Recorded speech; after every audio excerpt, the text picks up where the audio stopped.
Imagine your critical cloud infrastructure suddenly goes offline.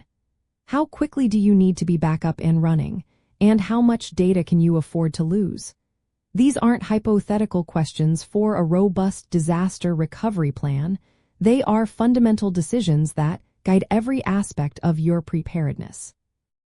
Recovery time objective, or RTO, and recovery point objective, or RPO, are fundamental metrics that directly shape your disaster recovery testing objectives. They define the acceptable downtime and data loss, respectively, for your systems and applications following an incident, giving your team concrete targets to meet during any recovery scenario. The core reason these metrics are so critical is that they establish the very parameters of success for your disaster recovery efforts.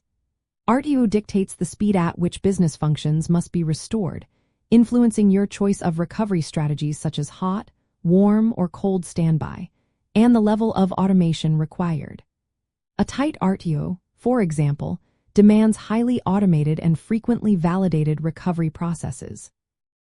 Meanwhile, RPO defines the maximum permissible data loss in terms of time, directly affecting your backup frequency, replication methods, and the continuous data protection strategies you implement.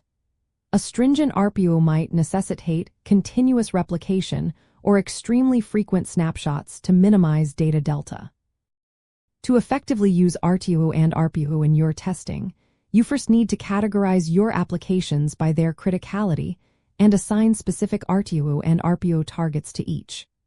For example, a mission-critical e-commerce platform might have an RTO of minutes and an RPO of seconds, while an internal reporting tool could tolerate an RTO of hours and an RPO of a day.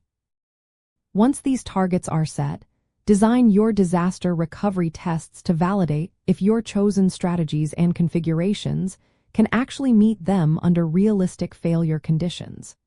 This means simulating various disaster scenarios and meticulously measuring the time it takes to restore operations and the amount of data lost during the process. Understanding the relationship between RTO, RPO, and your chosen recovery architecture allows for a concept known as a recovery tier strategy. This involves grouping applications with similar RTO and RPO requirements into distinct tiers, each with its own set of recovery procedures and corresponding infrastructure. This tiered approach optimizes resource allocation and testing efforts, ensuring that your most critical systems receive the highest level of protection and the most rigorous testing.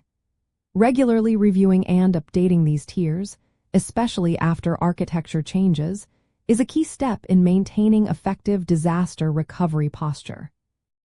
Ultimately, by clearly defining and regularly validating your RTO and RPO through comprehensive testing, you transform abstract recovery goals into tangible, measurable outcomes. This not only builds confidence in your organization's ability to withstand disruptions, but also helps prioritize investments in resilient architecture and automated recovery tools, ensuring business continuity and safeguarding your operational integrity.